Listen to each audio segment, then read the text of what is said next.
Can you beat Pokemon Brilliant Diamond and Shining Pearl using only level 100 mythical Pokemon? Yes. Okay, so this challenge is actually a little bit harder than it sounds. No, like actually, seriously. The first thing I had to decide is which starter Pokemon I wanted to go with.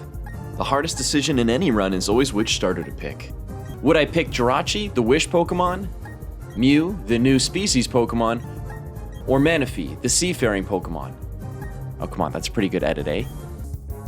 And so, with definitely no tricky editing going on here, we were ready to start our adventure. Okay, so maybe I picked Piplup, and maybe I had a friend trade me a level 100 Manaphy. But sometimes you gotta crack a few Togepis in order to make an omelet.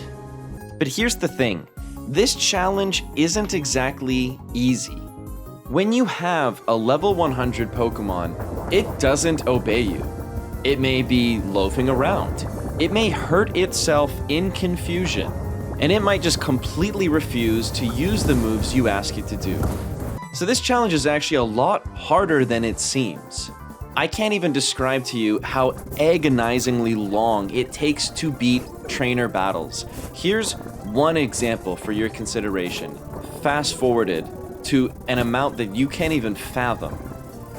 Manaphy is falling asleep, won't obey, falling asleep, hurting itself, won't attack, and then finally it lands one hit only to repeat the process all over again. And now you may be thinking, okay, that's maybe a little bit annoying, but isn't this just a war of attrition, if anything? And normally you'd be correct. Except some moves in Pokemon don't just damage you a little bit.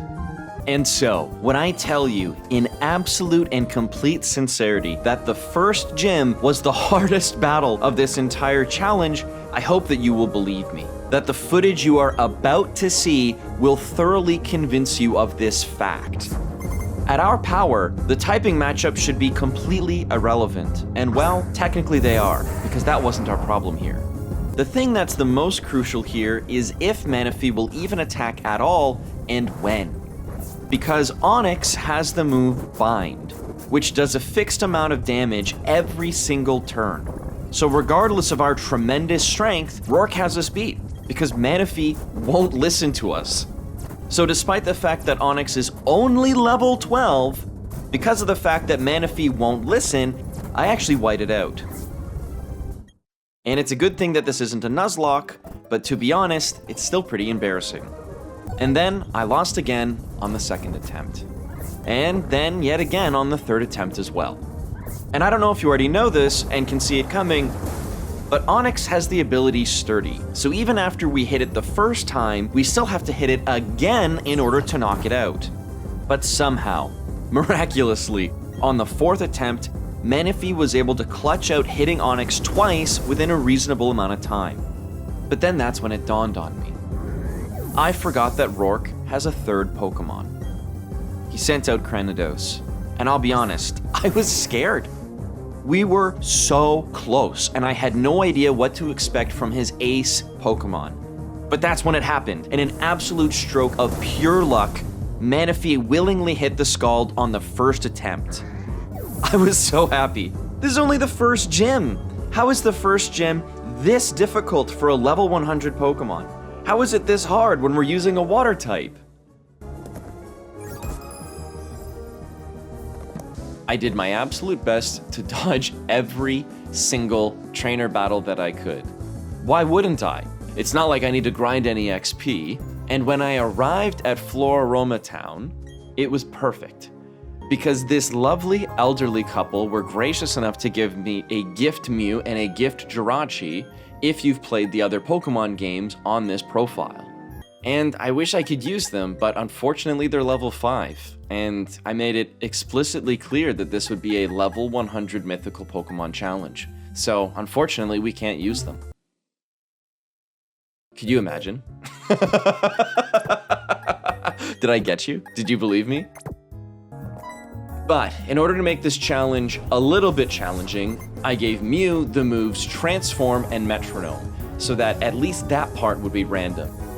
And so, throughout this challenge, I use so many of these trainers' Pokemon against them in order to defeat their own Pokemon. Which brings us to the second gym.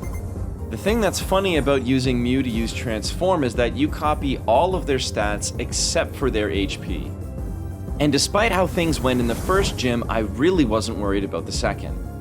So I didn't bother to take my Mew back to get healed before doing this challenge. So unfortunately, due to the poison, we fainted. But thanks to Jirachi's Steel type, and the fact that it was level 100, we had absolutely nothing to fear from Gardenia, or her Roserade. And look, let's cut to the chase. It was very fun and very funny throughout this challenge to copy all of these trainers' star Pokemon and use them to defeat themselves. It was really, truly, very easy to do almost all of the time. This challenge is only really difficult when there are Pokemon that have moves like Poison, or Toxic, or Bind, or anything else and the like. It is only in rare exceptions that any of this is even remotely challenging. And speaking of rare exceptions, you would think that a level 100 Mew has nothing to fear from a level 26 Starly, but what I had failed to consider is that it might know the move Endeavor. And so the fact that its health is so low means that it can do a considerable amount of damage to Mew. Mew used Transform on Grotle, and with its already reduced health, it didn't stand much of a chance. I switched in Manaphy, because why not? I'm really only going to be able to get mileage out of this thing for the video until the 8th gym anyway. And somehow, miraculously, it just decided to obey. The next time we saw our rival Fool, Mew did not hold back whatsoever. If ever there was any doubt about the ruthlessness of this mythical, it decided to pull out Rock Blast against this very small and fragile bird. No need to try to kill 2 birds with 1 stone when you can use 5 stones for 1 bird. And by the time that we encountered Staravia, we thought, you know what? Enough with Metronome. Enough with taking risks. We're gonna do this the old-fashioned way. Because you know what? It's better to be safe than sorry. Taking on Team Galactic was fairly easy, all things considered.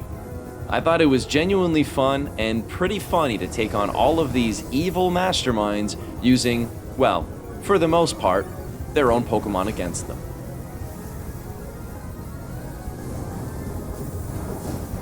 We will be seeing Team Galactic again, but it's fun to embarrass them in the meantime.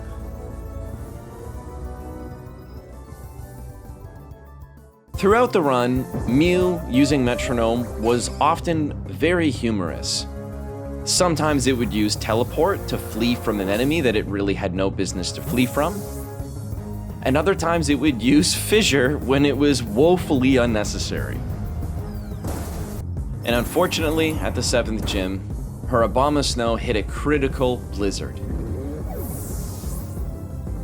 I sent out Manaphy, and after a couple of turns of pretending not to notice and loafing around, it finally decided to land the Scald. Somehow, this level 42 Abomasnow is way less threatening than level 12 Onyx. We teamed up with our rival Fool to take on Commanders Mars and Saturn, and for some reason, Mew thought it was necessary to use Guillotine on this Bronzor. Look, I don't know what to tell you. Mew is more or less a God of Mischief, and Metronome go burr. The rest of this battle goes more or less how you would expect, and we didn't even bother to use Transform this time. Fool fully healed April's Pokemon. And with that, we were ready to face Cyrus one more time. Mew used Metronome, which allowed it to use Rapid Spin on Honchkrow, as well as Superpower against Gyarados. And when it survived the hit, we decided, you know what? It might as well be time for another Hyper Beam. We switched in Manaphy, because, you know, Hyper Beam.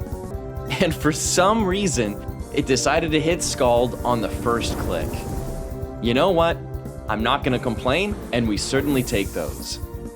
We switched Mew back in, used Transform to dupe the Weavile, and with 1 hit and a crit, it was down. And now, April, I just ran into Fool. Do you guys get the theme of this video yet? And so with the bad guys defeated, there was only one thing left to do. Catch the legendary Pokemon and throw it into the PC forever.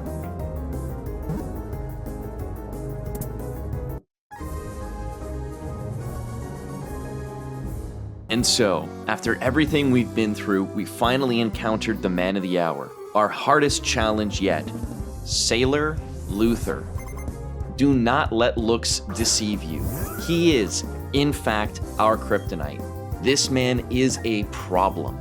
The entire reason for doing this run with Mew and Jirachi instead of just Manaphy alone. Could I have given Manaphy literally any move other than just one stat boosting move, an exclusive move called Heart Swap, and 2 water type moves? Yeah, of course. I easily could have given Manaphy the move Ice Beam in order to deal with Gastrodon.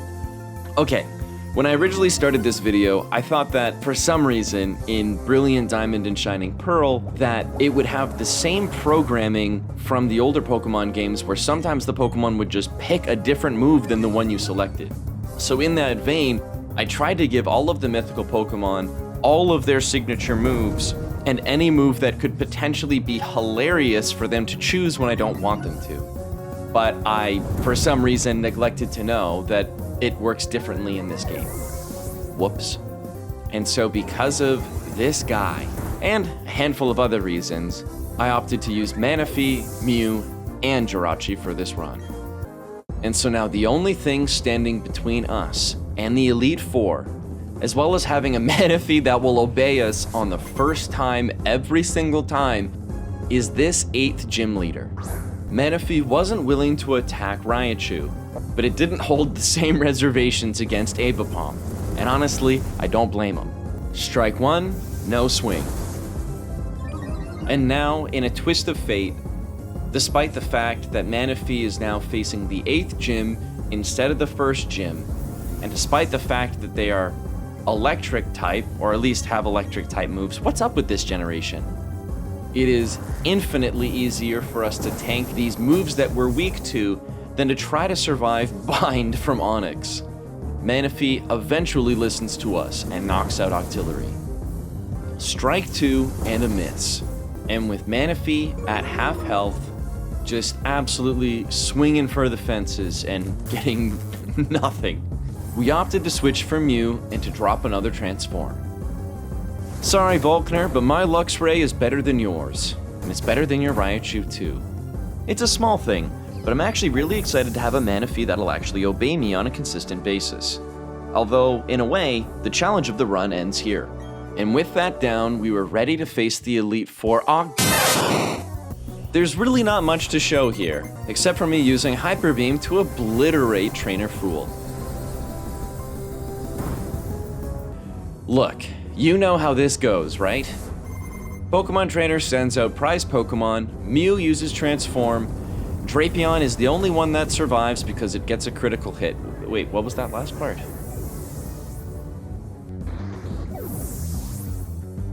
Although there's one clip here that I'm dying to show you. Golem survived with Sturdy and then killed itself in confusion because of the water pulse. There's something about that that just feels so satisfying. I needed you to see this. And so, with that, after everything that we struggled through, okay, well, after everything that we minorly irritated our way through, we used Jirachi to set Stealth Rocks, and that's it. It genuinely could not take Shadow Balls from Spiritomb despite being level 100. Manaphy defeated Spiritomb using Scald. Manaphy defeated Roserade using Scald. Mew defeated Gastrodon using Psychic. Mew used Reflect. Mew used Nuzzle. Mew used Ingrain. Mew has very little respect for my time or my sanity. Mew used Nuzzle again. Mew used Freeze Dry.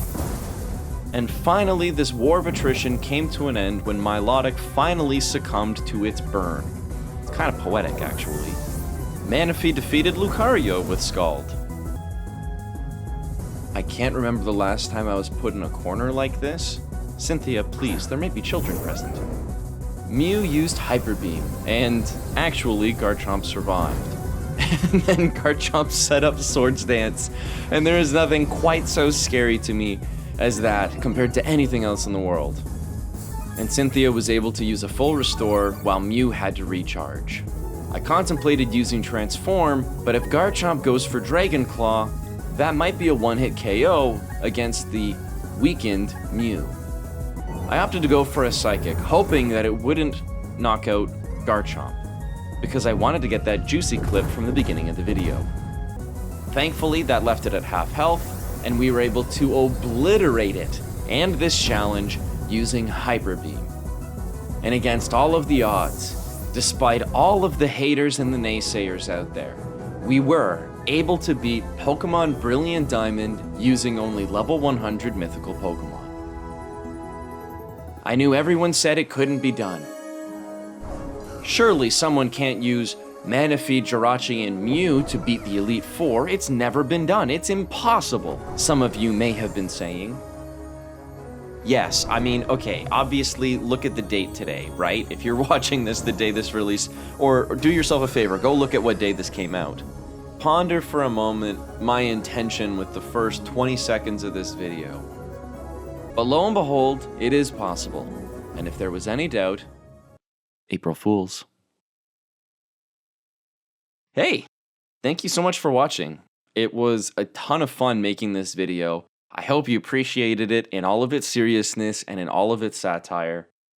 And if you haven't already, please hit that subscribe button, hit that like button, throw a comment on the video. It makes a huge difference and it means the world to me. Thank you so much for watching, and I hope to see you again in the next video. Cheers.